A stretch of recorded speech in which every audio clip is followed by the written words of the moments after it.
आर्वी तालुका कोरेगाव येथे मनोजदादा युवा मंचाच्या माध्यमातून मोफत डोळे तपासणी, मोफत चष्मे वाटप आणि मोफत मोतीबिंदू शस्त्रक्रिया शिबिर आयोजित केले होते। यावेळी या शिबिरात महिलांचा जास्तीत जास्त प्रतिसाद मिळाला असून 1000 महिला आणि ग्रामस्थांनी डोळ्यांची तपासणी करून घेतली। तसेच 125 शेतीपंपाचे, 20 शिलाई मशीन, 25 आटा चक्कीचे वाटप मनोजदादा युवा मंच कराड उत्तर यांच्या वतीने करण्यात आले असल्याचे आर्वी गावचे उपसरपंच पंकज पवार यांनी सांगितले। यावेळी विकास राऊत, संजय पाटील, प्रकाश जाधव, अशोक जगदाळे, विकास जाधव, विकास गायकवाड, दुशांत शिंदे उपस्थित होते। या ठिकाणी वाटप होणार आहे। या कार्यक्रमासाठी आपल्या या ज्योतिर्लिंग मंदिरामध्ये हा मागापासून या ठिकाणी तपासणी चालू आहे आणि आताच या तपासणी शिबिरास दादा या ठिकाणी उपस्थित राहिलेले आहेत। त्या कार्यक्रमासाठी आपल्या भागातील नमस्ते, मी सतीश जाधव, सातारा न्यूज सातारा।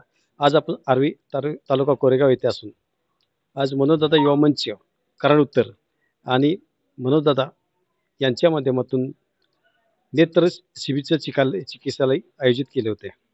या ठिकाणी डोळ्यांच्या शिबिरामध्ये आर्वी ग्रामस्थांचा उत्स्फूर्त प्रतिसाद मिळाला। हे आपण कशा पद्धतीने मिळाला हे आपण त्या ग्रामस्थाकडून जाणून घ्या। दादा नमस्ते, आज इथे शिबिर आयोजित केले होते। या शिबिराचा प्रतिसाद कसा मिळाला? आज आमच्या गावामध्ये ज्या महिला भगिनी आहेत, महिला भगिनींचा जास्तीत जास्त प्रतिसाद मिळाला आणि जवळजवळ 400 ते 500 महिला या ठिकाणी या शिबिरासाठी उपस्थित राहिल्या आणि वयोवृद्ध लोक आहेत। अशा पद्धतीनं मनोजदादांनी ज्या पद्धतीनं जे HV देसाई नेत्र चिकित्सालय आहे त्याच्या माध्यमातून जे शिबिर घेतलं आणि लोकांना जे चष्मे आणि जे ऑपरेशन याच्यासाठी लोकांनी अतिशय प्रतिसाद दिला आणि जवळजवळ आमच्या आज गावामध्ये महिला 400 ते 500, त्यानंतर वयोवृद्ध अशा पद्धतीनं 1000 ते 1001 लोकांचा या ठिकाणी प्रतिसाद मिळाला आणि असंच काम मनोजदादांनी यापुढेही करावं आणि इथून पुढेही करत राहावं अशी आमची अपेक्षा आहे। शेतीपंपाचंही वाटप करण्यात आलेलं आहे, तर शेतीपंपाच्या वाटपासंदर्भात तुम्ही काय सांगा? आमचं आर्वी गाव आल्यासाठी अतिशय प्रसिद्ध आहे आणि त्या पद्धतीनं आमच्या गावामध्ये आज जवळजवळ 100 ते 125 पंप म्हणजे वाटप झालेलं आहे आणि अजून सुद्धा मागणी आहे आणि या युवा मंचच्या वतीनं अजून जे राहिलेले शेतकरी आहेत त्यांनाही पंप वाटप केले जातील असं या युवा मंचच्या वतीनं आम्हाला सांगण्यात आलेलं आहे। आज या ठिकाणी शेतीपंपाबरोबर आटा चक्की आणि शिलाई मशीनचंही वाटप केलेलं आहे। या संदर्भात तुमच्यातला कसा काय प्रतिसाद मिळाला?